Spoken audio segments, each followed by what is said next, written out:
Historias de infidelidades y venganza. La última es la mejor. Hola, soy Andrea, y hoy vengo con una historia que les va a volar la cabeza. Me casé con el mejor amigo de mi ex.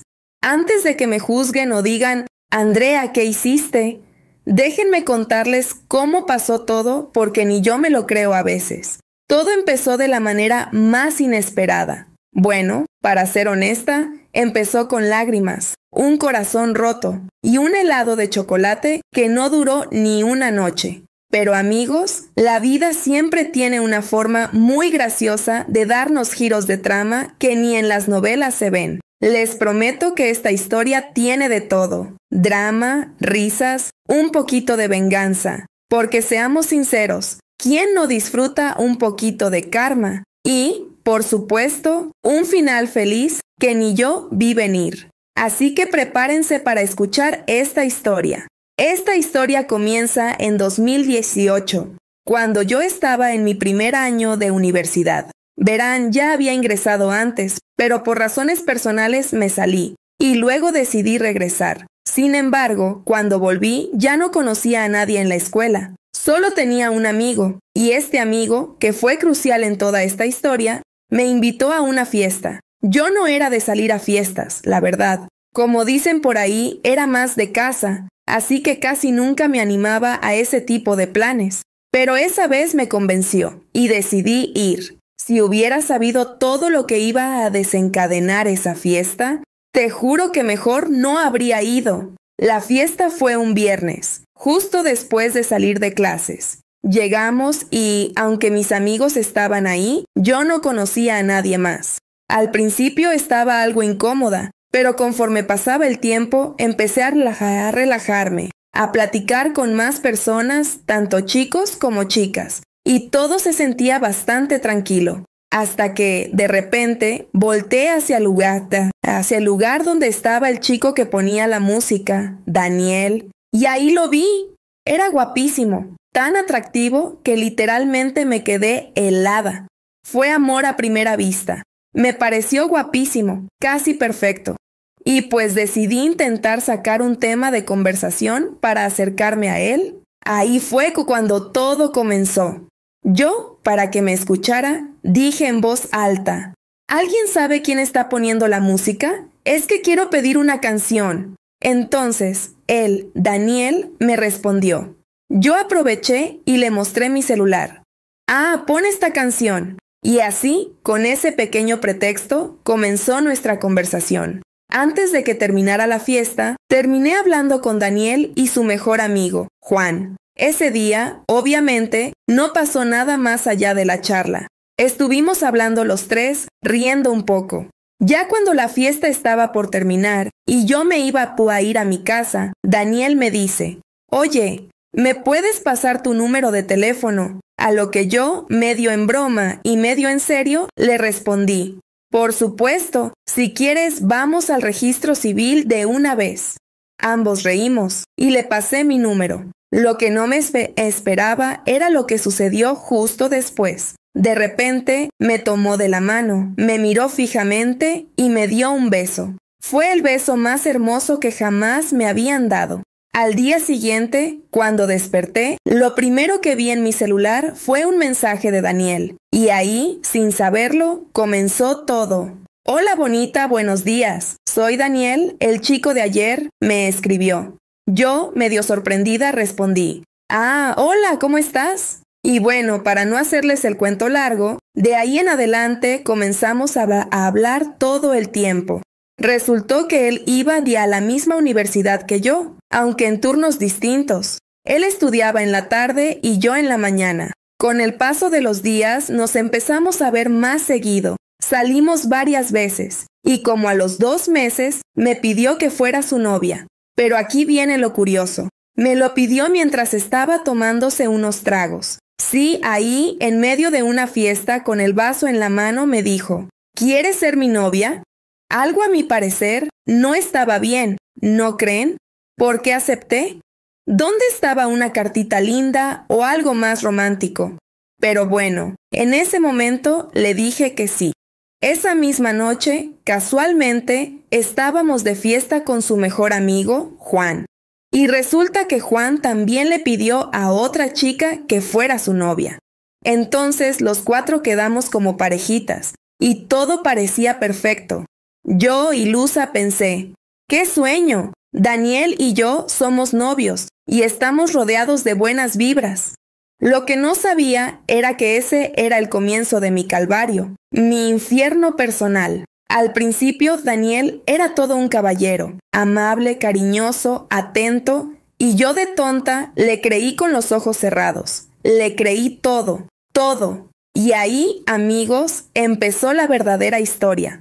Resulta que cumplimos 2 meses de novios y, apenas 2 días después, tuvimos una pelea. Ya empezábamos a tener discusiones muy tontas, pero esta en particular fue diferente. Todo ocurrió porque un día quedó de ir por mí a la escuela, pero nunca apareció. La razón, se fue de fiesta con sus amigos, me dejó plantada, y todavía tuvo el descaro de subir fotos presumiendo que estaba con ellos.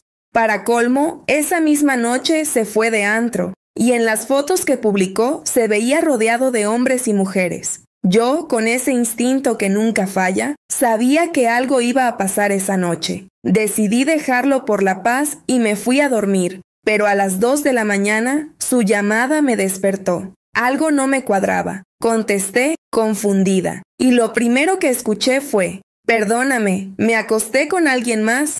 Es más, la tengo aquí acostada a mi lado». Imagínense mi reacción. El corazón se me cayó al suelo y casi me da un infarto. Le colgué de inmediato y me pasé toda la madrugada llorando. Pero aquí no termina el show. Al día siguiente, Daniel me volvió a llamar y entre sus disculpas me dijo que acababa de dejar a la chica en su casa después de haber ido a comprarle la pastilla del día siguiente. ¿En serio? ¿Por qué me cuenta todos esos detalles? Ya me engañaste, no me humilles más. Y aún así, lo perdoné. Sí, lo perdoné, aunque ahora me pregunto por qué. Quizás porque todavía lo quería o porque me dejé llevar por sus palabras. Pero después de esa perdonada, las cosas cambiaron completamente. Y no precisamente para bien. Uno pensaría que la desconfianza vendría de mi parte, pero no. Fue él quien empezó a desconfiar de mí. La razón, como dicen, quien se las imagina, las hace. Y como él sabía que me había fallado, comenzó a proyectar sus inseguridades en mí. Su desconfianza llegó a un nivel enfermizo. Me prohibió vestirme de cierta manera porque pensaba que eso era motivo para que yo lo engañara. No me dejaba salir ni con mis amigos ni con mis amigas. Y hasta llegó al extremo de checar mis rutas en Google Maps para asegurarse de que iba de la escuela a mi casa y de mi casa a la escuela. Ese control, ese constante acoso, me tenía agotada. La desconfianza que él me tenía era una carga que, poco a poco, se fue convirtiendo en un verdadero infierno. Él me pedía fotos de absolutamente todo lo que estaba haciendo. Literalmente, todo. Por ejemplo, si yo le decía, estoy en mi casa comiendo, él no se quedaba con esa respuesta. Me pedía pruebas. Mándame una foto de tu mamá agarrando la jarra de agua que te está sirviendo.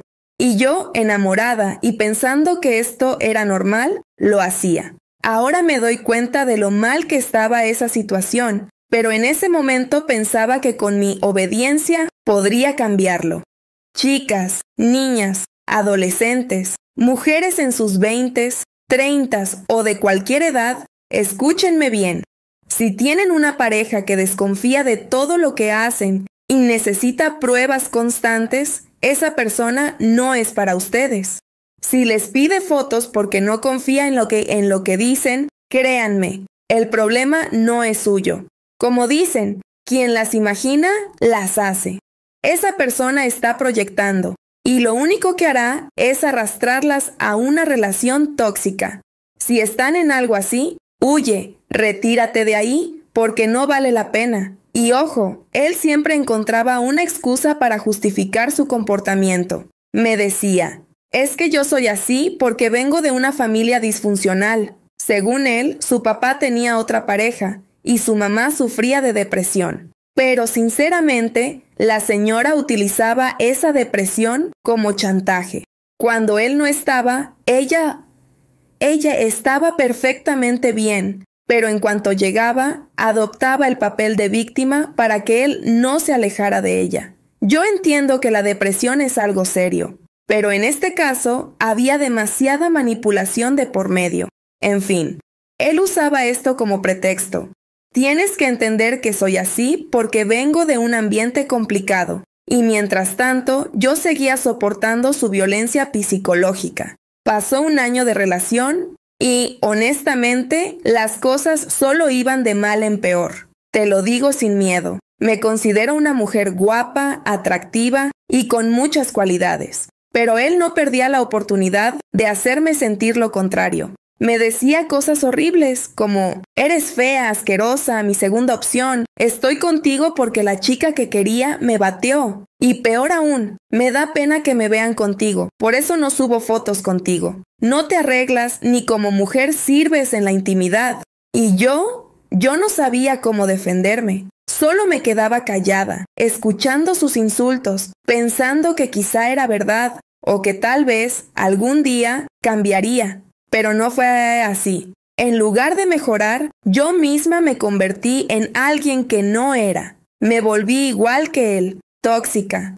Comencé a hacer lo mismo que tanto odiaba. Le pedía fotos, desconfiaba y vivía obsesionada con lo que hacía. Mientras él se la pasaba de fiesta, yo ni siquiera podía asomarme por la ventana de mi casa sin sentir que estaba haciendo algo mal. Me perdí a mí misma. Y todo por intentar salvar una relación que desde el principio ya estaba condenada. Llegó un día en que Daniel me dijo que se iba a mudar a otro lugar y que ya no podríamos vernos más que una vez a la semana. Por supuesto, me enojé y le dije que no, que me iría a dormir con él de viernes a domingo, como fuera, porque no podía dejarlo. ¿Cómo iba a permitir que eso pasara? Mis padres, obviamente, lo tomaron mal, no lo querían, y con razón. Los padres siempre se dan cuenta, aunque a veces no queramos ver la realidad. Ellos ya sabían qué clase de persona era él. A pesar de todo, me fui con él de viernes a domingo y me rebelé contra mis padres por él. No hagan eso, chicas.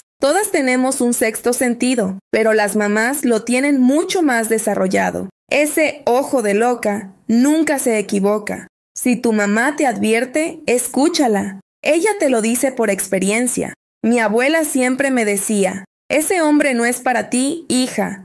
Pero yo no le hice caso. Mi mamá también me decía que no le daba buena espina, pero seguí ignorando sus consejos. Y al final me sumí en la depresión. Daniel empezó a salir con un nuevo grupo de amigos, 2 hombres y una mujer. A esta mujer la llamaremos Juanita. No olviden ese nombre. Daniel dejó de ver a sus viejos amigos y se unió a este grupo. Fue ahí cuando empecé a sospechar de Juanita. Pensé que ella tenía otras intenciones con él, y aunque él me aseguraba que no era su tipo, yo no me convencí. Me decía: no te preocupes, ni siquiera está bonita. Pero esa era justamente la persona de la que más debía preocuparme. En una fiesta, Daniel, borracho, me confundió con otra chica que estaba bailando con un chico. Me ofendió y me dijo una grosería muy fuerte. A pesar de todo, lo perdoné, aunque ya estaba cansada de hacerlo. Lo perdoné porque sentía que en algún momento cambiaría. Pero después de esa discusión, me di cuenta de algo importante. Realmente estaba con él solo porque me atraía físicamente y porque mi ego no podía permitir que otras chicas estuvieran con él, aunque me tratara tan mal. Y empezaron los problemas, cada vez más tontos. Te cuento uno rápido. Él estudiaba en la misma universidad que yo, pero en otro turno. Un día subió a las redes sociales un examen donde sacó un 10, porque era muy bueno en matemáticas. Yo, unas horas después, subí también mi examen con un 10. Al instante me llamó y me dijo: eres una copiona, ¿por qué subes eso? ¿No ves que yo soy mejor que tú? ¿Quieres demostrarle a la gente que también eres inteligente? Sabes que soy más inteligente que tú, y cada vez que puedo te lo demuestro. Llevábamos 1 año y 5 meses de relación y yo seguía aguantando infidelidades, malos tratos, humillaciones y groserías. Pero aún así me quedaba. Un día le pedí a Daniel que me prestara su teléfono para revisarlo, y al hacerlo descubrí que realmente se estaba mensajeando con Juanita. Ya te imaginarás de qué tipo de mensajes se trataban. Él comenzó a llorar y a pedirme perdón, y, como ya sabrás, lo perdoné. Sí, lo sé, te debe estar cansando escuchar que lo perdoné, pero quédate, porque al final vale la pena. Después de eso, empecé a sentir una repulsión enorme por él, y a los días, de la nada, él me terminó. Fue en ese momento que me decidí. Le dije que hasta aquí llegaba todo, y le dejé claro que no lo buscaría más ni regresaría con él. Él, burlándose, me dijo que todas las mujeres regresaban con él, que yo no iba a ser la excepción, y se reía de mí. La verdad, sí me dolió, pero sentí como si finalmente me quitara una carga pesada de encima. Fue como si me hubiera librado de 50 kilos de piedras en la espalda. Me dolió, pero al fin logré soltarlo. Decidí cambiarme de turno en la escuela, aunque no lo hice por él, sino por cuestiones académicas. Además, comencé a hacer prácticas en un hospital, y todo empezó a ir bien. De vez en cuando me lo encontraba, pero yo me hacía la fuerte. A pesar de que por dentro me caía, mi consejo para todas es, si van a llorar, háganlo en su casa o en el baño. Pero cuando lo enfrenten, muestren empoderamiento para que vean lo que perdieron. Solo les dejo ese consejo. Un día, de repente, me mandó un mensaje preguntando dónde estaba y pidiéndome una foto. Yo, sorprendida, le respondí, ¿qué te pasa? No le contesté, pero él insistió. Entonces, una amiga me dio el consejo de ser firme, y le respondí diciéndole que yo valía mucho, que estaba hermosa, y que no lo iba ni a perdonar ni le mandaría nada. Me armé de valor y se lo envié. Él comenzó a insistir y me mandó 1000 mensajes, pero los ignoré. Lo bloqueé de todas partes, incluso en las redes sociales. Él no se detuvo y fue hasta el trabajo de mi mamá para preguntarle por mí. Mi mamá, sin saber nada, le respondió que no sabía nada. Luego me llamó Juan, el mejor amigo de Daniel. Juan me contó que él y Daniel habían terminado su amistad porque Daniel lo había acusado de robarse 100 pesos. Me dijo, a partir de ahí se acabó todo. A partir de ese momento, Juan y yo comenzamos a hablar más y nuestra comunicación creció. Fue entonces cuando me di cuenta de todas las mentiras que Daniel me había contado. En una ocasión, me dijo que me había sido infiel porque Juan lo había obligado. Eso era completamente falso, pero me lo creí por un tiempo.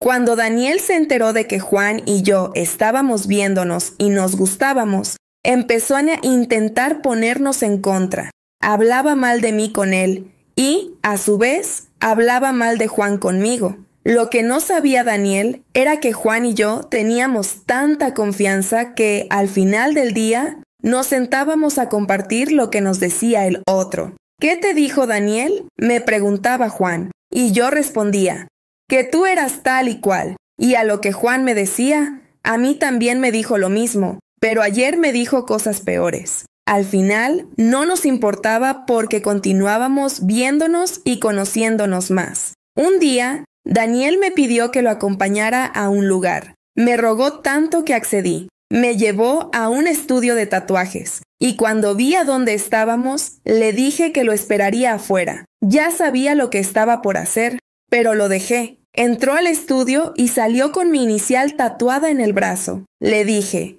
¡qué cool! Pero sinceramente no me impresionó en absoluto. ¿Me puedes llevar al camión?, le pedí. Y él, llorando, me dijo, «Pero mira lo que acabo de hacer». Yo le respondí que no me importaba. «Te hubieras tatuado mi nombre en toda la cara, y ni así te habría perdonado», le dije. Después de eso, me fui.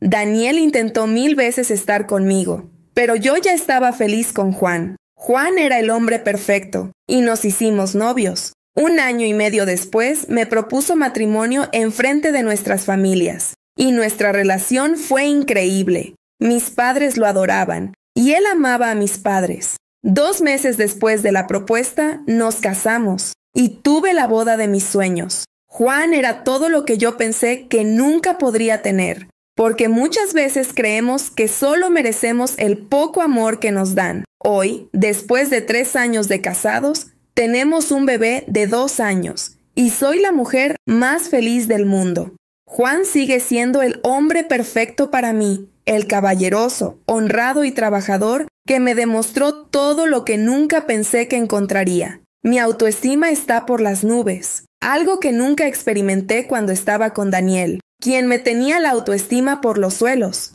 Todos los días, Juan me dice cuánto me ama y lo afortunado que se siente de tenerme como esposa. Como dato final, déjame contarte un pequeño chisme extra. Se dice que Daniel lleva 2 años y medio de relación con Juanita, aunque nada que ver con lo que podríamos imaginar. Además, se rumorea que no le es infiel, ya que los amigos de Juanita lo amenazaron, diciéndole que por favor cuidara a su amiga, o si no, se las vería con ellos. Pero lo que te quiero contar es algo que, en su momento, dejé para el final. Supuestamente, a Daniel le gustan los hombres. En serio, algo que nunca les conté es que en un par de ocasiones le encontré fotos y videos comprometidos, pero de hombres. Aunque claro, eso solo es un rumor, no soy quien para juzgar. Al final, les dejo a ustedes que saquen sus propias conclusiones. Oye, si llegaste hasta aquí, es porque esta historia te ha atrapado, y sé que no querrás perderte lo que viene. Así que, ¿qué estás esperando? Suscríbete ahora mismo. Únete a esta comunidad donde siempre encontrarás historias impactantes, chismes exclusivos y contenido que no te dejará despegarte de la pantalla. Solo tienes que darle al botón de suscripción, activar la campanita y ser parte de algo increíble. Te aseguro que lo que viene te va a encantar y nos vemos en el próximo video. Segunda historia. Esta historia comienza en mis días de preparatoria. Yo tenía una mejor amiga, Judith, a quien no solo consideraba como una amiga cercana, sino como alguien con quien compartía un vínculo profundo. Nos conocíamos desde la primaria, y con el tiempo nuestra relación se fortaleció tanto que la veía como parte esencial de mi vida. Cuando ingresamos juntas a la preparatoria, nuestra amistad se volvió aún más fuerte. Éramos inseparables. Compartíamos todos nuestros secretos, nuestros sueños y nuestras preocupaciones. Ella sabía absolutamente todo de mí, y yo sabía todo de ella. Nuestra conexión era tan especial que para mí ella era prácticamente mi familia. Durante esos años comencé a salir con un muchacho al que, por otro lado, Judith también inició una relación, pero su pareja no estudiaba con nosotras en la preparatoria. A diferencia de mí, que veía a mi novio a diario en la escuela, Judith nunca me presentó al suyo. Lo más curioso era que siempre que subía fotos con él a las redes sociales, su rostro aparecía cubierto o recortado. En las imágenes únicamente se veían fragmentos de su cuerpo, como si quisiera ocultar su identidad. Muchas veces le insistí en que me lo presentara. ¿Por qué no hacemos una cita doble?, le decía. Imaginaba que sería divertido salir los 4, Judith con su novio, yo con el mío. Sin embargo, ella siempre encontraba alguna excusa para posponerlo. Decía que no era el momento adecuado o que algo más se interponía. Esta actitud me resultaba muy extraña. ¿Por qué, si éramos mejores amigas, no quería que conociera a su pareja? Un día, todo cobró sentido cuando Judith me confesó algo que me dejó en shock. Estaba embarazada. No podía creerlo. Aunque sabía que ella siempre había soñado con ser madre joven, como me había contado muchas veces desde que éramos niñas, la noticia me tomó por sorpresa. En un principio pensé que Judith estaría emocionada por cumplir ese deseo que había mencionado tantas veces, pero su rostro me dijo lo contrario. No lucía feliz. Había algo en sus ojos que transmitía miedo, incertidumbre y tristeza. ¿Por qué no estás contenta?, Le pregunté con preocupación. Ella simplemente bajó la mirada y respondió: no lo sé. Traté de entenderla y le pregunté si no deseaba tener al bebé. Su respuesta fue desoladora. Ya es muy tarde. Estoy embarazada de muchos meses. Me quedé sin palabras. Lo más increíble de todo era que, a pesar de convivir tanto tiempo con ella, nunca noté señales evidentes de su embarazo. Judith siempre fue buena para ocultar sus emociones, pero esta vez sentí que había una barrera más grande entre nosotras. Me dolió que, siendo su mejor amiga, no hubiera confiado en mí para contarme algo tan importante desde el principio. Sin embargo, decidí dejarlo pasar. Pensé que tal vez se había sentido nerviosa, confundida o simplemente no sabía cómo decírmelo. Llegó el día del parto y, para mi sorpresa, el padre del bebé no apareció. Fue un momento difícil, tanto para Judith como para mí. Aunque no conocía al padre de su hijo, sabía que su ausencia en ese momento crucial decía mucho. Judith estaba oficialmente sola en esta nueva etapa como madre. Fue entonces cuando tomé la decisión de apoyarla incondicionalmente. Estuve a su lado en todo momento. Ayudé en lo que pude, desde cuidar al bebé hasta acompañarla en las noches largas y difíciles. A pesar de todo lo que había pasado, no podía dejarla sola. Nuestra amistad había sido una constante en mi vida. Y aunque las cosas habían cambiado, mi lealtad hacia ella seguía siendo la misma. Esta experiencia me enseñó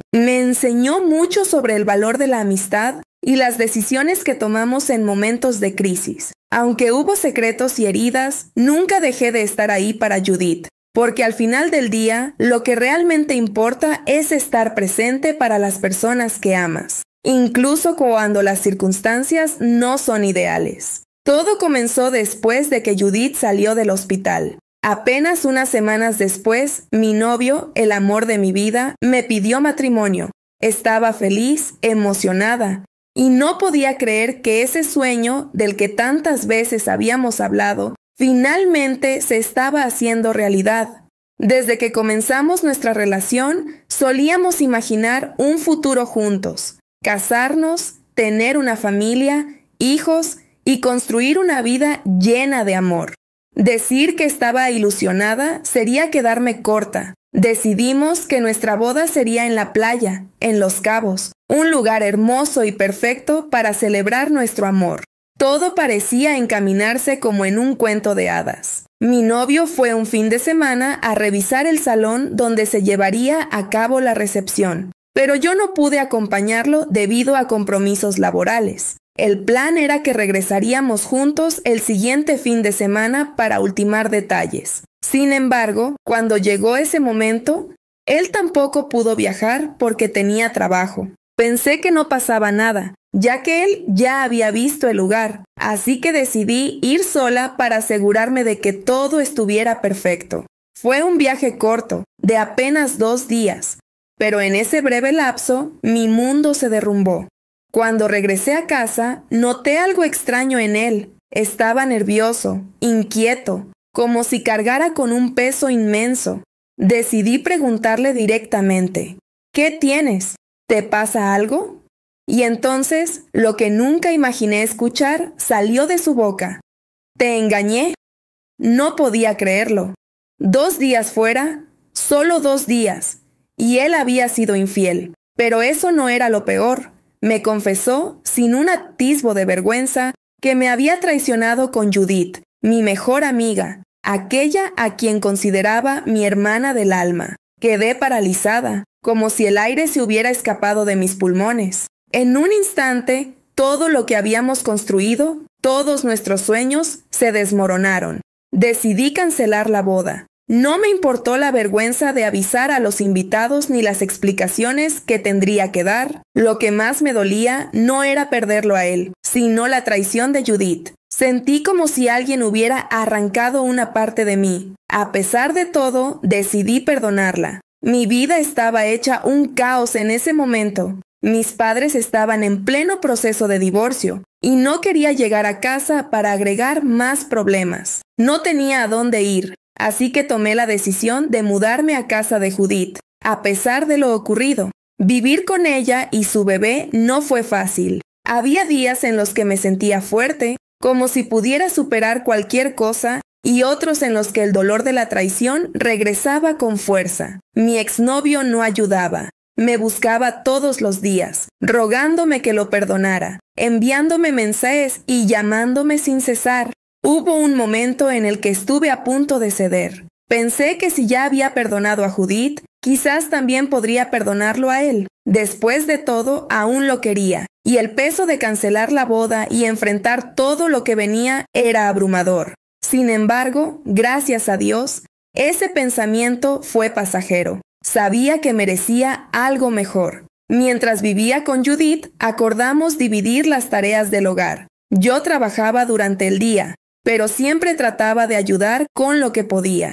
Una tarde, mientras sacaba la basura, decidí vaciar también los cestos de los baños. Fue entonces cuando me encontré con algo que me dejó perpleja. Una prueba de embarazo positiva. Mi primera reacción fue pensar que Judith estaba embarazada nuevamente. Aunque me sorprendió que no me lo hubiera contado, decidí llamarla de inmediato. Amiga, acabo de encontrar una prueba de embarazo en el baño. ¿Por qué no me habías dicho nada?, le pregunté. Su respuesta fue inesperada. Por favor, espera a que llegue a casa. Necesito hablar contigo. Es urgente. En ese momento pensé que quizás estaba nerviosa o no sabía cómo contarme que iba a ser mamá otra vez. No tenía idea de lo que estaba por descubrir. Me esperé de todo, menos lo que realmente estaba a punto de confesarme. Esa tarde, Judith llegó a casa con el rostro desencajado, pálida y llorando. Apenas pudo mirarme a los ojos cuando, con la voz temblorosa, me dijo: «Amiga, tengo algo que confesarte. El bebé que estoy esperando es de tu exnovio». Por un momento pensé que había escuchado mal. ¿Cómo podía ser eso posible? Pero no, ella lo confirmó. Sí, es de él, y hemos decidido que él se mudará conmigo para hacerse responsable del niño. Las palabras me golpearon como un puñetazo en el estómago. Sentí que el aire me faltaba. No solo me habían traicionado, sino que ahora ella esperaba formar una vida junto a él, cumplir los sueños que yo había tenido con esa persona. Pero sin mí, era como si todo lo que habíamos planeado juntos, casarnos, tener una familia, ahora se hiciera realidad, pero con Judith como protagonista. Mi cuerpo reaccionó antes que mi mente. El asco, la rabia y la decepción me invadieron de tal manera que tuve que contener las ganas de vomitar. En un impulso, recogí mis cosas y me fui de su casa sin mirar atrás. No me importó lo que ella o él pensaran. Regresé a la casa de mis padres, aunque sabía que ellos estaban pasando por su propio caos debido a su divorcio. Solo quería desaparecer de esa pesadilla. Durante un tiempo, corté todo contacto con Judith y mi exnovio. Para mí, no existían. Sin embargo, un año después, mi pasado volvió a tocar mi puerta de la manera más inesperada. Un día, recibí una invitación de boda. Era de ellos. Mi primera reacción fue de incredulidad. ¿Cómo podían tener la audacia de invitarme después de todo lo que había pasado? Pero contra todo pronóstico decidí ir. No por reconciliación, sino por pura curiosidad. Quería ver cómo la vida los estaba tratando. El día de la boda llegó, y allí estaba yo, enfrentando lo que nunca imaginé. Mi exnovio casándose con mi antigua mejor amiga. Aunque al principio me sentí fuera de lugar, esa decisión cambió mi vida por completo. Fue en esa boda donde conocí a Isaac, un primo de Judith. Desde el primer momento que hablamos, hubo algo especial entre nosotros. Isaac era un hombre increíble, alto, guapo, atento y con una sonrisa que iluminaba cualquier habitación. Durante toda la recepción, no se separó de mi lado. Al final de la noche, me invitó a salir el próximo fin de semana y, por supuesto, acepté. Lo que comenzó como una simple cita se convirtió rápidamente en algo más profundo. Isaac era todo lo que siempre había soñado en un compañero, cariñoso, respetuoso y lleno de detalles. Poco después me pidió que fuera su novia, y no dudé en decir que sí. Todo con él era sencillo, fluido y hermoso. Durante nuestras conversaciones me contó que tenía un hijo, pero que no tenía contacto con él. Eso no me importó. Lo acepté tal como era. Con el tiempo, nuestra relación se fortaleció y decidimos dar el siguiente paso, mudarnos juntos. Todo marchaba bien. Isaac era un hombre extraordinario y yo me sentía plena a su lado. Sin embargo, la calma no duró para siempre. Un día, llegó a casa llorando, algo que jamás había visto en él.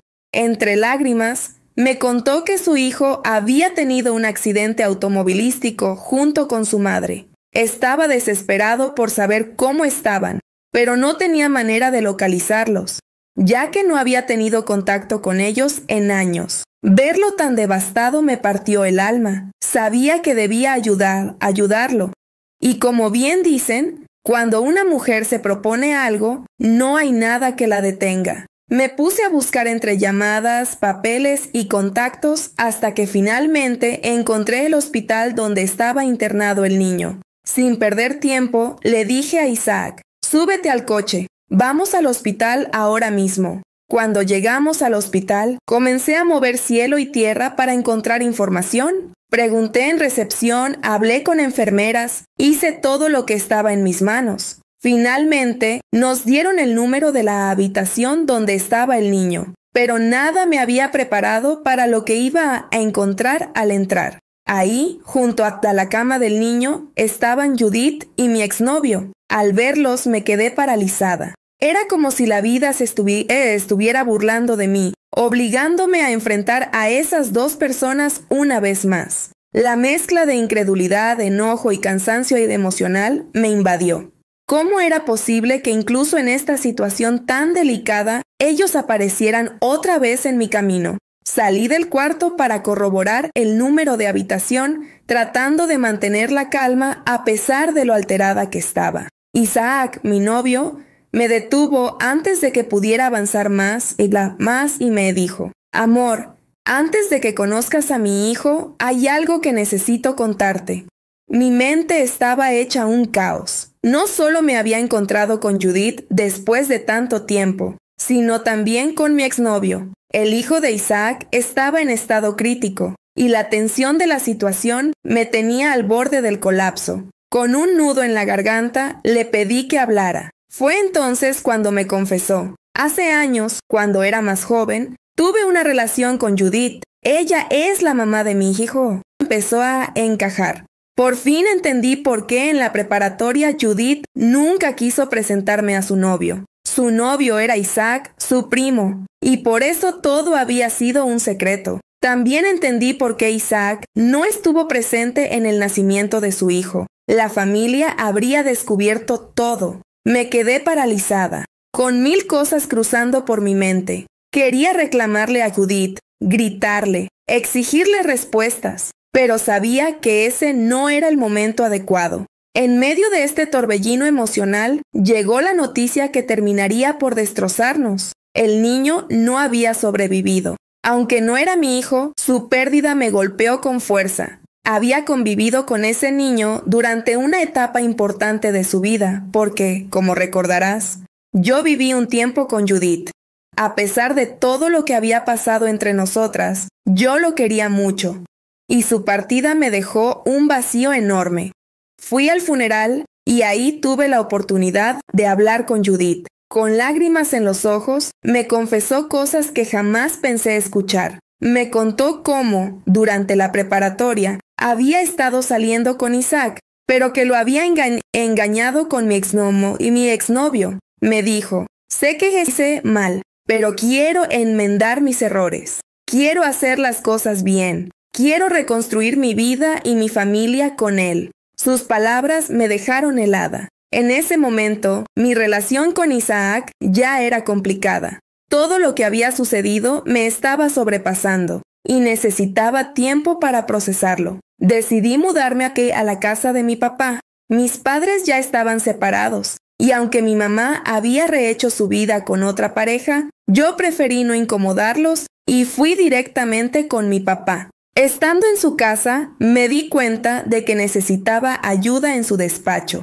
Judith, recién desempleada y devastada por la pérdida de su hijo, estaba pasando por un momento crítico. A pesar de todo, decidí apoyarla. Le pedí a mi papá que la contratara como su asistente para que pudiera generar ingresos y estabilizarse. Parecía que todo estaba bajo control, pero la vida tenía preparado otro golpe. Unos meses después, tuve que hacer un viaje de trabajo. Judith ya llevaba un tiempo trabajando en el despacho de mi papá, y todo parecía ir bien. Sin embargo, las cosas cambiaron drásticamente. Mis reuniones fueron canceladas, así que regresé antes de lo previsto. No le avisé a nadie porque era un cambio de última hora. Llegué a casa y noté que estaba vacía. Pensé que mi papá habría salido a hacer algún trámite o algo similar. Subí al segundo piso para dejar mis cosas, pero entonces escuché ruidos que me hicieron detenerme en seco. Eran gritos, pero no cualquier tipo de gritos. Eran de esos que no dejan lugar a dudas, los que hablan de traiciones y de un descaro absoluto. Por un momento pensé, bueno, mi papá está rehaciendo su vida con alguien más y no quiero meterme en sus asuntos. Sin embargo, algo dentro de mí no me dejaba tranquila. Mi intuición, que rara vez se equivoca, me decía que abriera esa puerta. Cuando finalmente decidí asomarme, lo que vi me dejó sin palabras. Mi papá estaba teniendo intimidad con Judith. Quedé paralizada unos segundos tratando de procesar lo que estaba pasando. Judith, mi amiga de toda la vida, estaba ahora con mi papá. Yo siempre he sido una persona tranquila, alguien que evita los conflictos, pero en ese momento sentí que mi paciencia había llegado a su límite. Sin pensarlo dos veces, me acerqué, la tomé del brazo y sin importar nada, la saqué de la casa. Tal y como estaba, la empujé hacia afuera, agarré toda su ropa y la tiré a la calle. No me importó que los vecinos vieran ni lo que pudieran pensar. Estaba cegada por la rabia y la traición. Mi papá, que además estaba en estado de ebriedad, trató de disculparse entre lágrimas. Me decía que no sabía lo que estaba haciendo, que todo había sido un error. Pero esas palabras no lograban calmarme. En ese momento me di cuenta de algo doloroso. Judith siempre había querido lo que yo tenía. Mi vida, mi novio, mi familia. Parecía que todo le resultaba atractivo y estaba dispuesta a destruir lo que fuera con tal de conseguirlo. No podía seguir ahí. Sentí que la casa de mi papá ya no era un lugar seguro para mí. Tomé mis cosas, salí y, sin saber a dónde ir, llamé al único que podía ayudarme en ese momento, Isaac.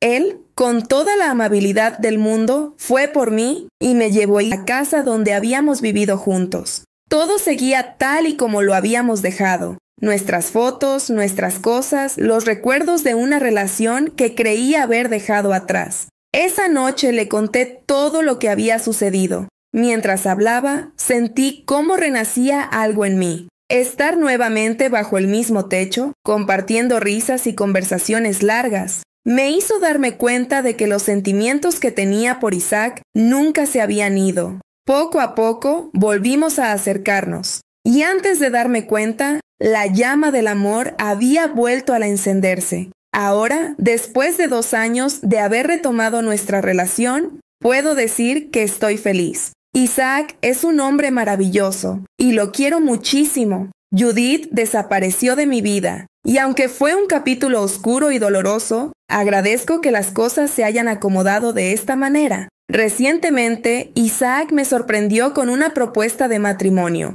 Fue un momento mágico y lleno de emociones. Pero siendo honesta, hay algo que todavía no me deja tranquila. ¿Es correcto casarme con el primo de mi ex mejor amiga, el padre del hijo de esa misma persona que tanto daño me hizo? Por favor, necesito tu consejo.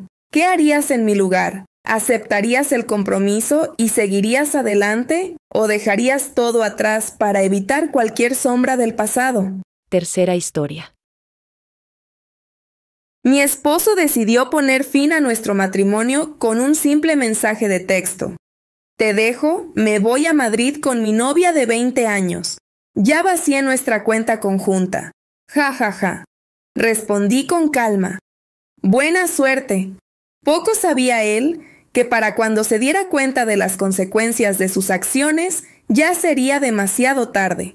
Mientras atendía a los clientes en mi boutique, recibí otro mensaje idéntico. Mis manos no temblaron al leerlo, ni mi voz vaciló mientras ayudaba a una clienta a elegir un pañuelo. La única señal de que mi matrimonio de 12 años acababa de desmoronarse fue un leve fruncir de ceño. Esperé hasta que la clienta salió con su compra envuelta en nuestro característico papel plateado antes de escribir mi respuesta.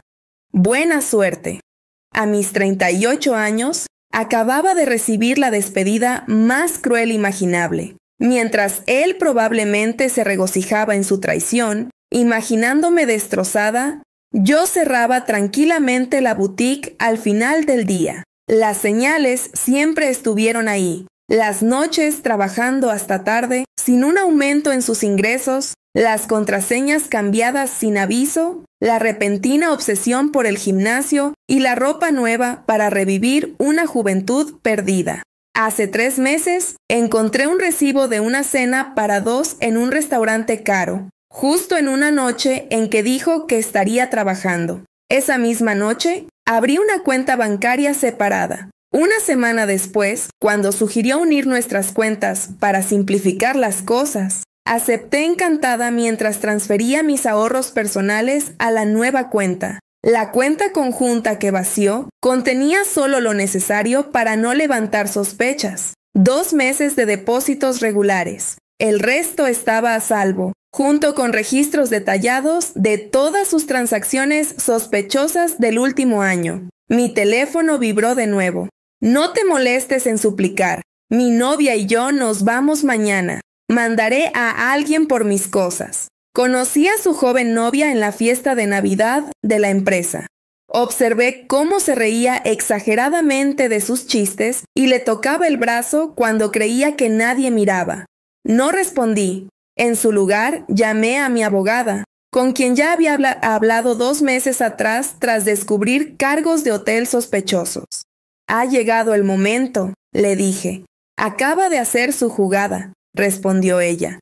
Los papeles están listos. Los presentaré mañana temprano. Otro mensaje. Debe ser difícil para ti. No estás rejuveneciendo.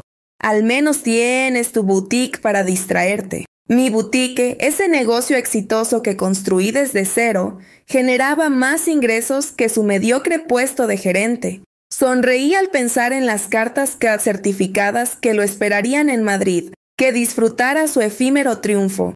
Esa noche dormí en nuestra casa. Mi casa, heredada de mi abuela y mantenida exclusivamente a mi nombre, a pesar de sus repetidas sugerencias para añadirlo a la escritura. Un instinto certero que dio sus frutos. Mientras organizaba los documentos para mi abogada, encontré nuestro álbum de bodas. Parecía otro hombre en esas fotos, antes de que su crisis de la mediana edad lo transformara en una caricatura de sí mismo, con camisas ajustadas que no disimulaban su barriga y usando expresiones juveniles que resultaban ridículas en alguien de su edad. Mi teléfono no dejó de vibrar. Llevo meses planeando esto. Ella me entiende de una forma que tú nunca pudiste. Tal vez encuentres a alguien de tu edad. Capturé cada mensaje, añadiéndolos a mi archivo. Era la mejor evidencia para mi abogada. Confesiones casuales de premeditación y pruebas de cómo vació la cuenta conjunta.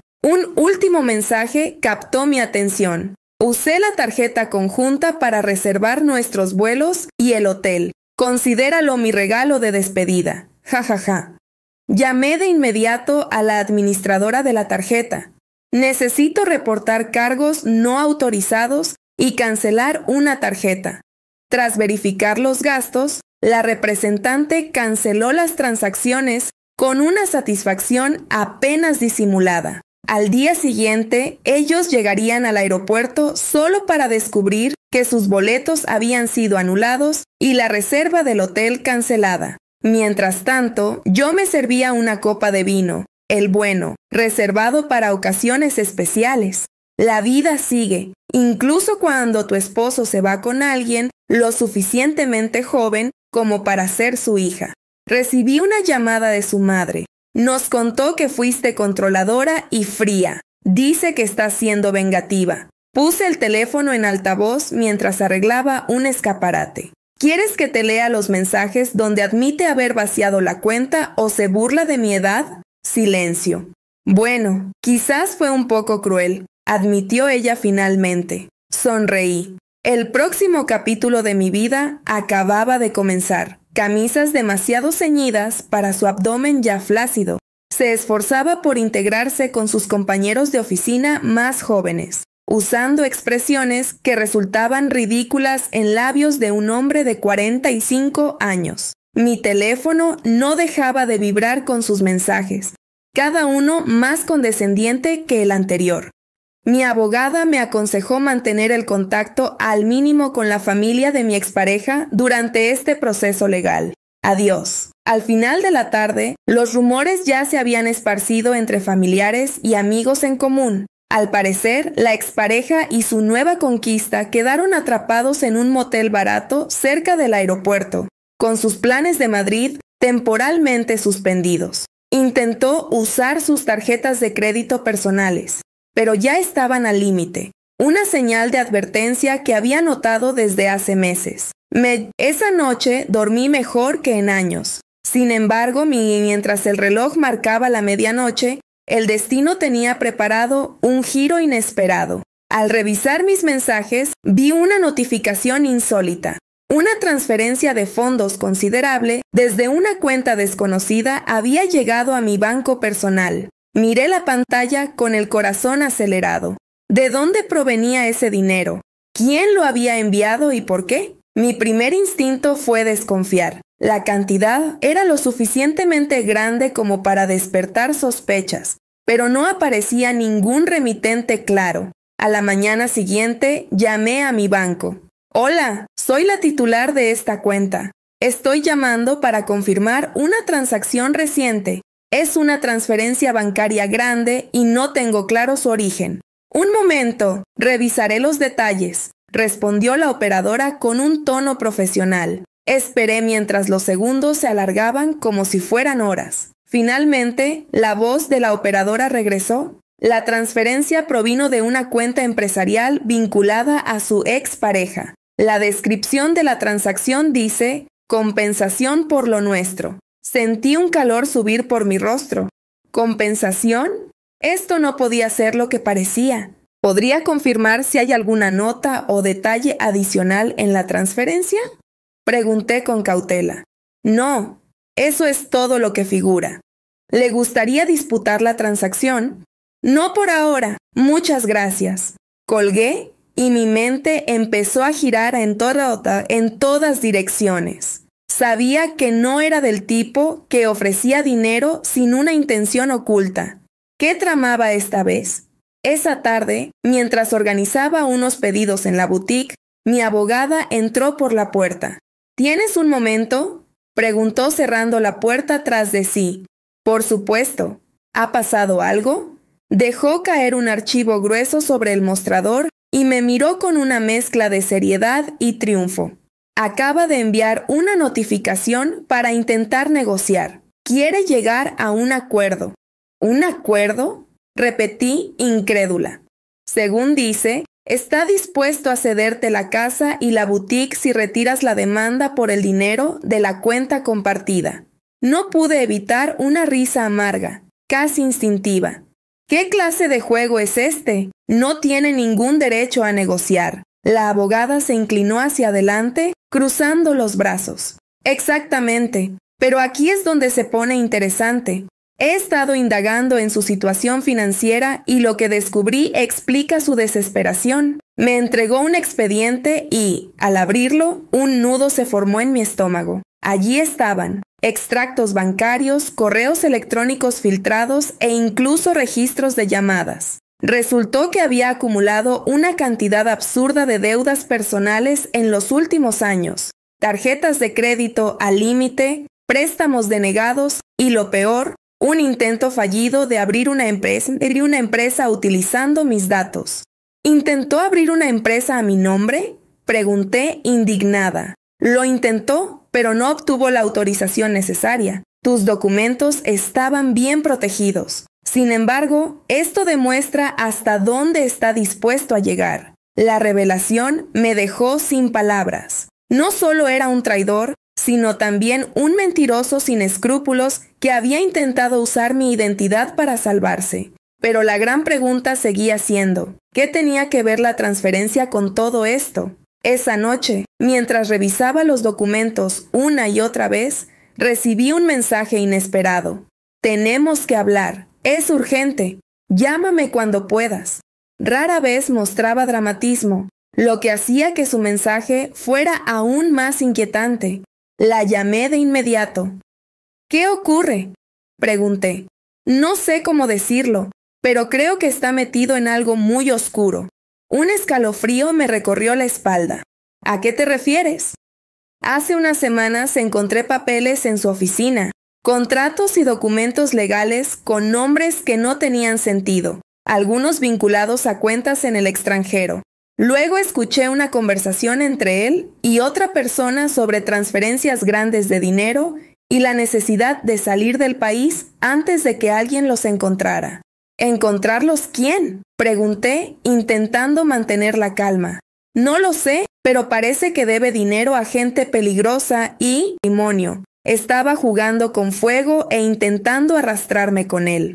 Gracias por decírmelo. Esto explica muchas cosas, pero necesito saber más. ¿Puedes conseguir esos papeles? Haré lo posible, pero ten cuidado. Esto podría ser más grande de lo que pensamos. Colgué, mi mente en un torbellino. Si todo era cierto, estaba enredado en algo mucho más grave que una infidelidad, y si la transferencia a mi cuenta era algún tipo de seguro, tal vez intentaba protegerse usando mi nombre, pero no podía quedarme de brazos cruzados. Al día siguiente, me reuní con la abogada. Su despacho, lleno de diplomas y libros de derecho, emanaba una autoridad que me daba seguridad. Me recibió con un café y un gesto serio. He revisado todo y cuanto más investigo, más claro está que está involucrado en algo grave. Lo que vamos a hacer hoy no es solo proteger tus bienes, es protegerte a ti. Me senté frente a su escritorio mientras desplegaba documentos y gráficos. Hablemos de la transferencia. Ese dinero no es una compensación. Probablemente está intentando blanquear fondos. Según mis fuentes, ha estado desviando dinero de cuentas empresariales ficticias. Me quedé boquiabierta. ¿Blanquear dinero? ¿Cómo no me di cuenta de que hacía algo así? Pero sabía que la respuesta no sería simple. El juego apenas había comenzado. Ella negó con la cabeza. Su expresión era grave. Él es astuto para encubrir sus actos, pero aquí radica el problema. Al enviarte esa transferencia, podría estar intentando implicarte en sus actividades ilegales. La habitación pareció dar vueltas a mi alrededor. ¿Implicarme? No puede ser tan retorcido. Créeme, este hombre es capaz de cualquier cosa, por eso debemos actuar sin demora. Presentaré una declaración formal en el banco para dejar constancia de que no solicitaste esa transferencia y estás dispuesta a colaborar en cualquier investigación. Mientras hablaba, mi teléfono vibró. Me disculpé y contesté. ¿Tienes algo?, pregunté. Sí, encontré los documentos de los que te hablé. Está utilizando una empresa fantasma registrada en Madrid para transferir dinero entre cuentas internacionales. Hay nombres y firmas desconocidas. Te enviaré fotos. Minutos después recibí las imágenes. Las observé con atención hasta que un nombre resaltó. Grupo Iberis. Nunca lo había escuchado, pero ella lo reconoció de inmediato. Esto es más grave de lo que pensaba. Grupo Iberis ha sido investigado por fraude financiero y vínculos con el crimen organizado. Si está relacionado con ellos, está jugando con fuego. Tomó las fotos y comenzó a hacer llamadas mientras yo intentaba asimilar la magnitud de la situación. La idea de que mi exesposo estuviera envuelto en algo tan turbio era difícil de aceptar, pero lo que más me angustiaba era cómo esto podría salpicarme. Horas después, colgó el teléfono con un semblante aún más sombrío. Esto se complica. Mis contactos confirmaron que Grupo Iberis está bajo investigación de la Interpol. Si él está implicado, es cuestión de tiempo para que las autoridades vengan por él o por ti. Sentí un nudo en el pecho. ¿Por mí? No tengo nada que ver con esto. Lo sé, pero si ha utilizado tu nombre o tus datos, podrías verte involucrada como cómplice. El miedo comenzó a apoderarse de mí. ¿Qué puedo hacer? No voy a quedarme de brazos cruzados mientras ese hombre arruina mi vida aún más. Necesitamos pruebas contundentes que demuestren tu inocencia. Reuniremos toda la evidencia posible y contactaremos a las autoridades antes de que lo hagan ellos. Esa misma tarde, Amanda llegó a mi casa con una carpeta repleta de documentos que había tomado en secreto. Él no sabe que los tengo. Si se entera podría ser peligroso, advirtió al entregármela. Revisamos los papeles juntas. Lo que encontramos superó mis peores temores. Contratos falsificados, transferencias sospechosas y correspondencia con individuos desconocidos. Incluso había menciones de pagos en efectivo a nombres ficticios. Esto es suficiente para incriminarlo y posiblemente exonerarte, dijo, concentrada en los documentos. Amanda intervino con una advertencia. Hay algo más. Melissa sabe lo que está pasando. No sé cuánto, pero escuché que si la situación empeoraba, ella también debería estar lista para desaparecer. La mención de Melissa me sacudió. Había olvidado su implicación en medio del caos. ¿Desaparecer? ¿Qué significa eso? No lo sé, pero dudo que sea algo bueno. Está cada vez más paranoico. Dice que debe salir del país antes de que lo atrapen. Esa noche, mientras repasaba los documentos, mi teléfono volvió a vibrar. Un número desconocido. Respondí con cautela. ¿Clara Gutiérrez?, dijo una voz masculina, fría y autoritaria. ¿Quién habla? Soy el inspector. Debemos conversar sobre su vínculo con Marcos. Colgué el teléfono sintiendo cómo mi corazón latía con fuerza descontrolada. Esto no era más que el inicio de algo mucho más grande. La implicación de la Interpol indicaba la gravedad de la situación. Incapaz de quedarme inmóvil, llamé a mi abogada de inmediato para explicarle lo ocurrido. Esto confirma nuestras sospechas. Si una agencia internacional está involucrada, Marcos está envuelto en algo muy serio. Pero no te preocupes, aún tenemos tiempo para actuar antes de que te vinculen a su caso, me aseguró con firmeza. ¿Qué debo hacer?, pregunté, esforzándome por mantener la calma. Lo primero es asegurarnos de que tengas toda la documentación que te exculpa. Coordinaré una reunión con el inspector encargado. No puedes enfrentarte a esto sola. Esa noche, mientras esperaba la confirmación de la reunión, repasé mentalmente cómo había llegado a este punto. Había amado a Marcos lo suficiente como para intentar construir una vida juntos. Pero ahora, el hombre que alguna vez consideré mi compañero era un desconocido arrastrando mi nombre hacia un abismo oscuro.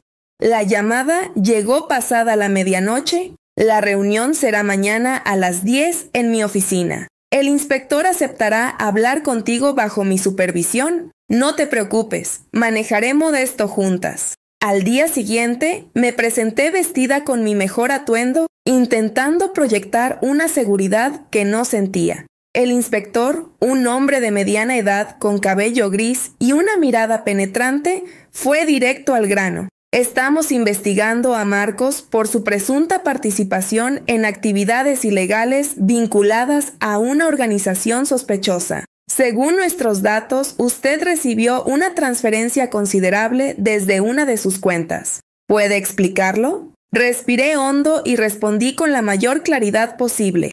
Sí, recibí esa transferencia, pero no la solicité ni tenía conocimiento previo. Al ver el dinero, contacté al banco y a mi abogada para documentar que no tengo relación con sus actividades. El inspector tomó notas sin mostrar ninguna emoción. ¿Estaba al tanto de que usaba su nombre para abrir empresas ficticias? Negué de inmediato. No, esto me tomó completamente por sorpresa. He estado recopilando pruebas para demostrar mi inocencia. Mi abogada tiene documentos que lo acreditan. Mi defensora intervino, presentando la carpeta con pruebas.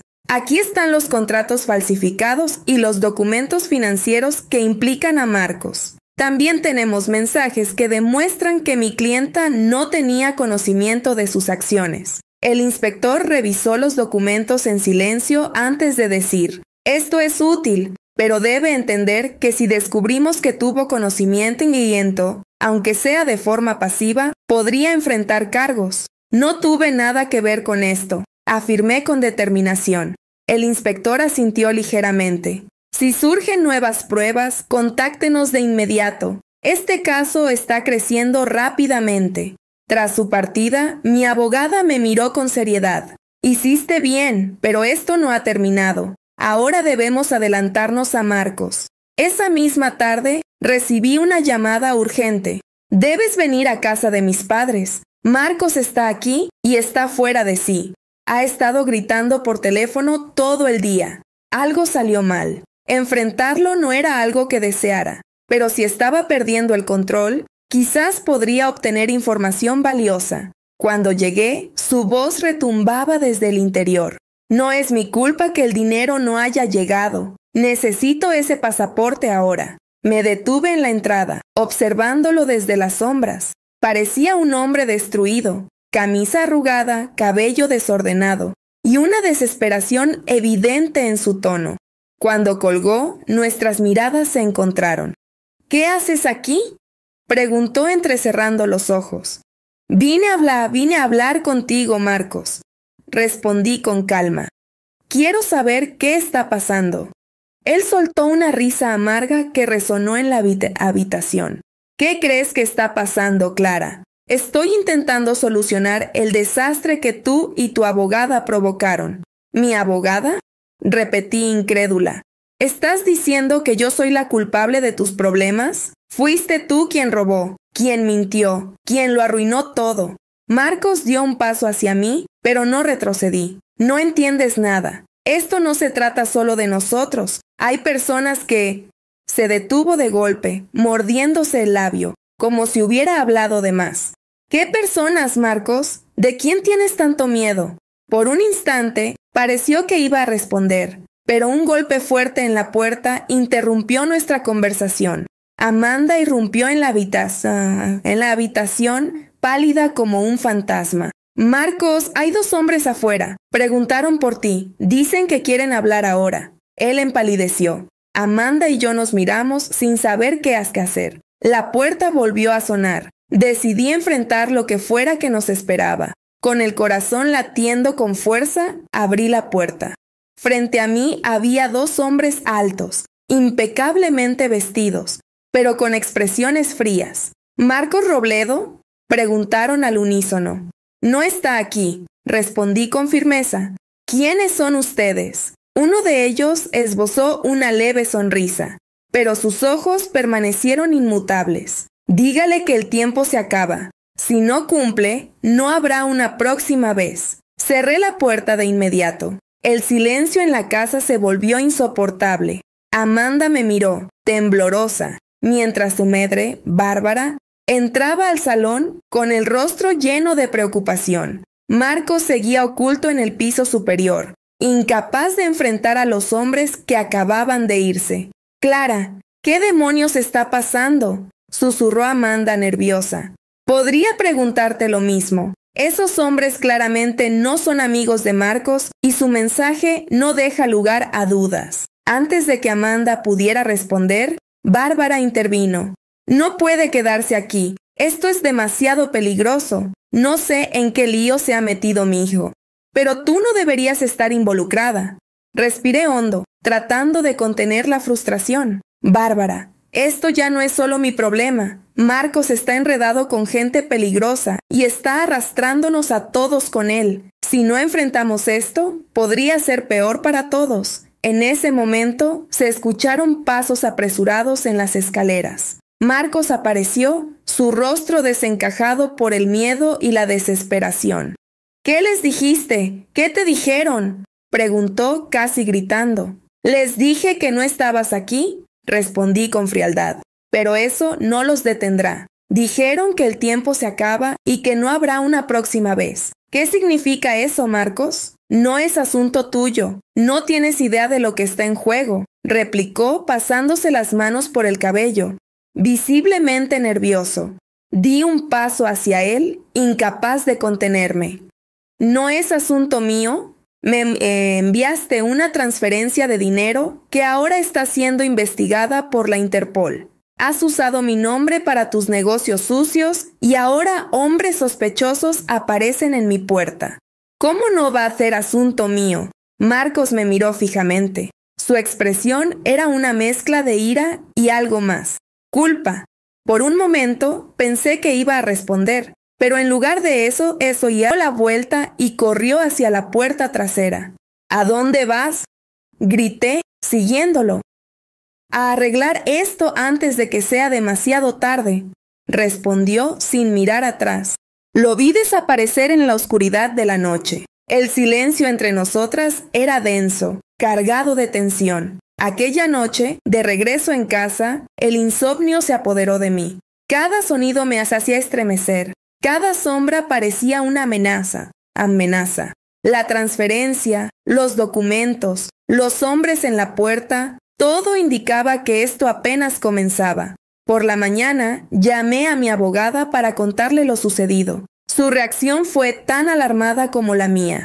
«Esto está escalando demasiado rápido. Tenemos que contactar a la Interpol de nuevo y presentarles todo lo que sabemos. Ya no se trata solo de proteger tus bienes. Ahora estamos hablando de tu seguridad». Horas después, mientras me reunía con ella, recibí una llamada. «Algo malo ha pasado. Me llamó hace unos minutos. Dijo que iba camino a Madrid para encontrarse con alguien que puede ayudarlo a salir del país». Sonaba aterrorizado. Madrid, por supuesto, la ciudad a la que planeaba huir, la ciudad donde todo esto había comenzado. Mi mente trabajaba frenéticamente, intentando conectar las piezas. Si iba allí, significaba que su última jugada dependía de algo o alguien en la capital.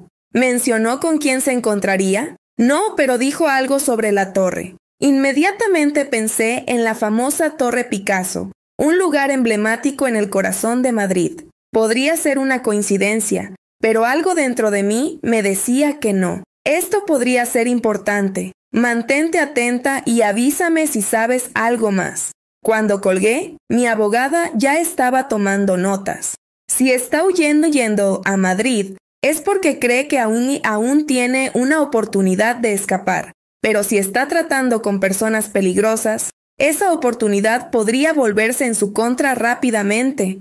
Mi cabeza daba vueltas. ¿Debía dejar que se enfrentara solos a las consecuencias o intervenir para protegerme y cerrar este capítulo de una vez por todas? Finalmente, decidí que no podía quedarme de brazos cruzados. Si él estaba haciendo su última jugada, yo haría la mía.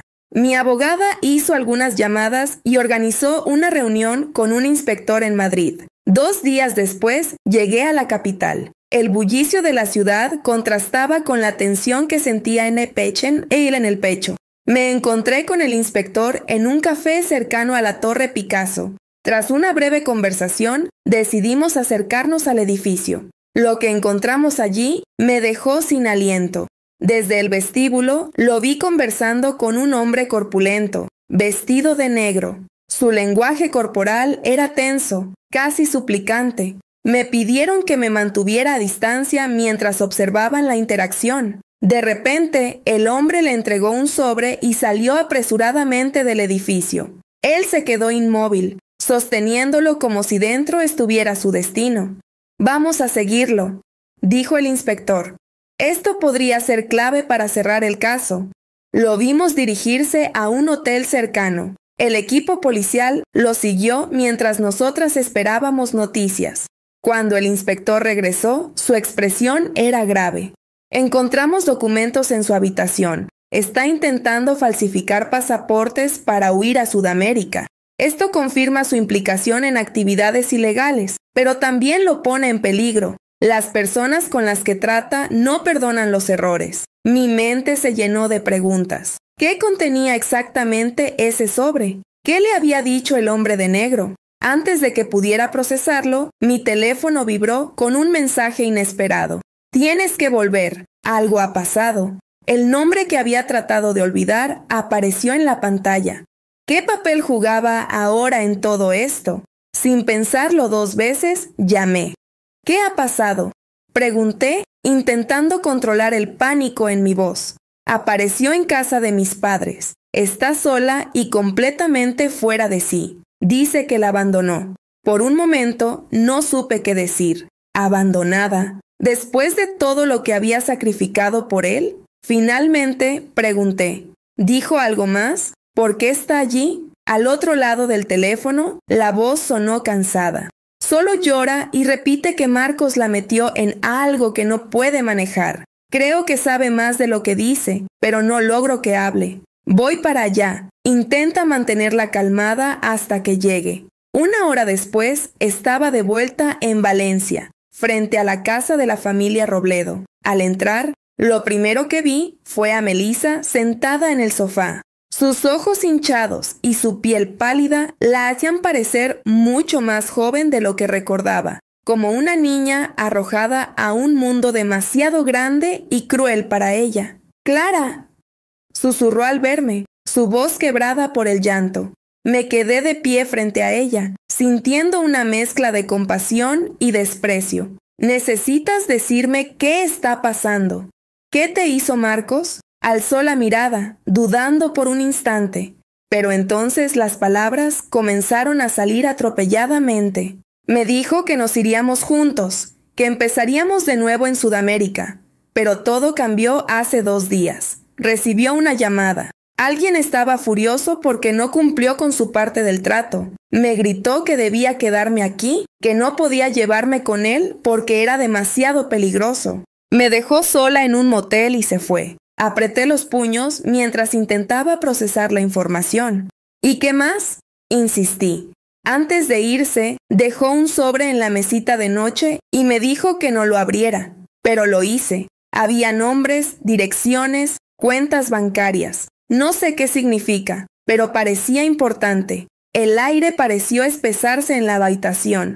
Ese sobre, ¿sería el mismo que había visto en la Torre Picasso? ¿Dónde está ahora?, pregunté con urgencia. Melissa se encogió, nerviosa.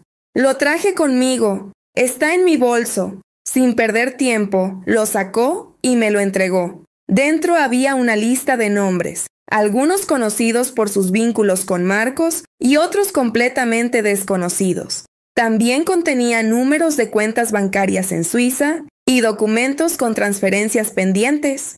«Pilar necesita ver esto», murmuré. Esa noche, mi abogada y yo analizábamos los documentos en su oficina.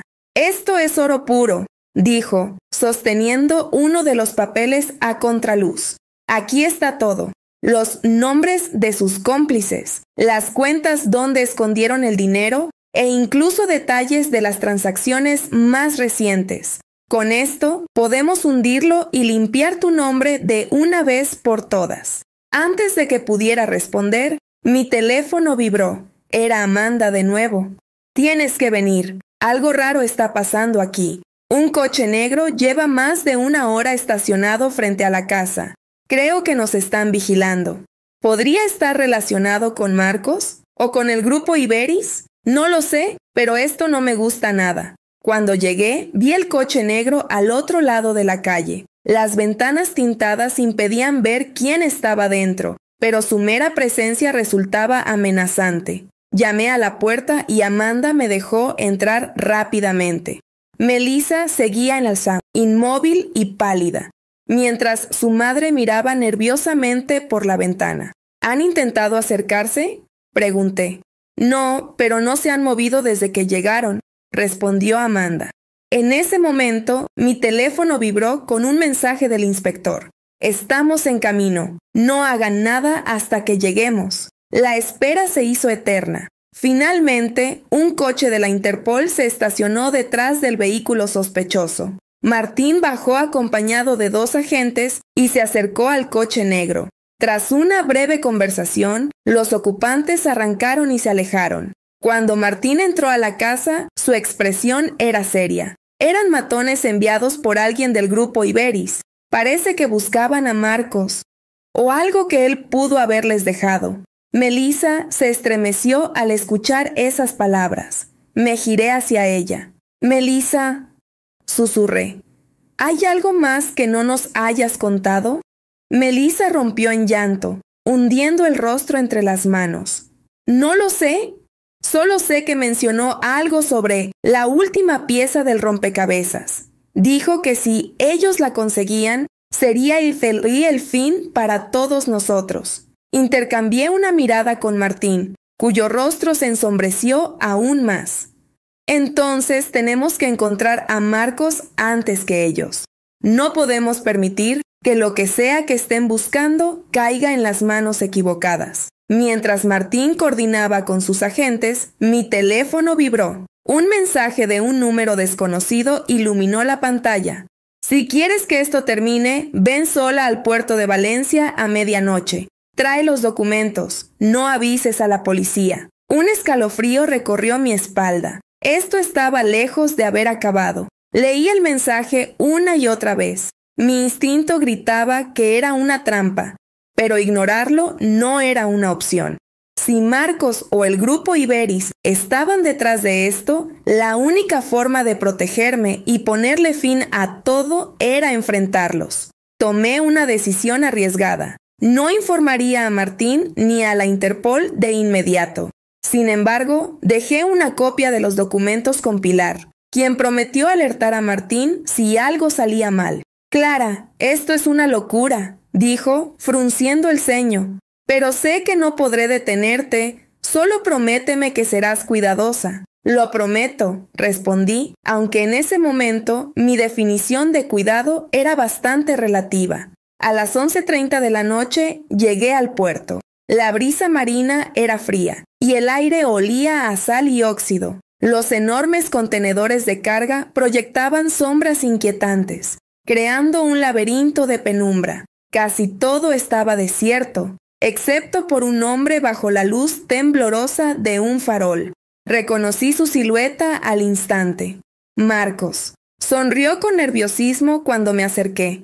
Sabía que vendrías. No estoy aquí por ti, Marcos. Estoy aquí para acabar con esto de una vez. ¿Qué estás buscando? ¿Por qué involucraste mi nombre en todo este desastre? Suspiró, pasándose una mano por el cabello desordenado. Clara, no tienes idea de en qué me metí. Al principio solo quería salir adelante, tener una vida mejor, pero ellos no perdonan los errores. ¿Ellos? Pregunté, aunque ya intuía la respuesta. El grupo Iberis. Me prometieron que, si los ayudaba a mover su dinero, me darían una parte. Pero cuando no cumplía tiempo, comenzaron las amenazas. Pensé que, si usaba tu nombre, ganaría algo de tiempo. ¿Tiempo para qué, Marcos? Lo interrumpí, incapaz de contener mi rabia. ¿Para huir con Melissa y dejarme a mí enfrentando las consecuencias? Bajó la mirada, incapaz de responder. Fue entonces cuando noté un maletín a sus pies. ¿Qué hay ahí? Señalé con la barbilla. Todo lo que necesitan. Documentos clave, pruebas de sus operaciones. Si se los entrego, tal vez me dejen en paz. ¿Y entonces por qué estoy aquí? Crucé los brazos, desconfiada. Marcos tragó saliva. No confían en mí. Dijeron que, si venías tú, creerían que estoy dispuesto a cooperar. Un nudo de furia se formó en mi pecho. Entonces me trajiste aquí para usarme como moneda de cambio. Eres un cobarde, Marcos. Antes de que pudiera responder, el sonido de pasos rompió la quietud. 2 figuras emergieron de la oscuridad, vestidos de negro y con expresiones implacables. Uno de ellos llevaba un arma aguda a la vista. El otro extendió la mano hacia Marcos. ¿Tienes lo que pedimos?, preguntó, ignorándome por completo. Marcos asintió con manos temblorosas y le entregó el maletín. El hombre lo abrió, revisó su contenido y, tras un momento, asintió. Buen trabajo, dijo sin emoción. Pero aún hay algo más que necesitamos. Marcos empalideció. ¿Qué más? El hombre me miró directamente. Ella. Necesitamos asegurarnos de que no hablará con nadie. Mi corazón se detuvo por un instante. Esto era mucho peor de lo que había imaginado. No tengo nada que ver con esto, dije con voz firme, aunque mi pulso latía desbocado. Solo quiero que esto termine. El hombre sonrió con frialdad. Eso depende de ti. Justo cuando pensé que la situación no podía empeorar, el ulular de sirenas rasgó el silencio de la noche. Luces azules iluminaron el puerto y los hombres de negro intercambiaron miradas tensas. ¡Es la policía!, gruñó uno de ellos antes de girarse y salir corriendo hacia la oscuridad. Marcos me miró con desesperación. ¿Qué hiciste? ¿Llamaste a la policía? Negué con la cabeza, pero antes de que pudiera responder, Martín apareció con un grupo de agentes de la Interpol. En cuestión de segundos, todo había cambiado. Marcos fue arrestado y el maletín asegurado. Sabía que no seguirías mis indicaciones de mantenerte al margen, Clara, dijo Martín, mirándome con una mezcla de reproche y alivio. Gracias a ti, tenemos todo lo necesario para desmantelar esta red. Observé a Marcos mientras lo esposaban. Su rostro estaba completamente abatido, pero no sentí compasión. Este era el destino que él mismo había elegido. Las semanas siguientes fueron un torbellino de interrogatorios, juicios y finalmente justicia. La Interpol logró desmantelar gran parte de las operaciones del grupo Iberis, y Marcos fue condenado a varios años de prisión por su participación. Melissa, aunque inicialmente implicada, fue exonerada tras demostrarse que había sido manipulada. Decidió regresar a casa de sus padres, lejos de todo aquello.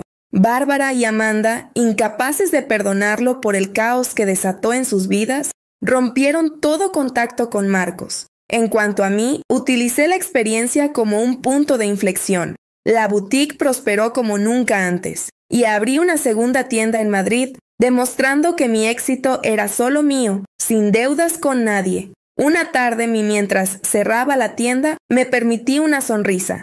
Había recuperado el control de mi vida, y esta vez nadie podría arrebatármelo.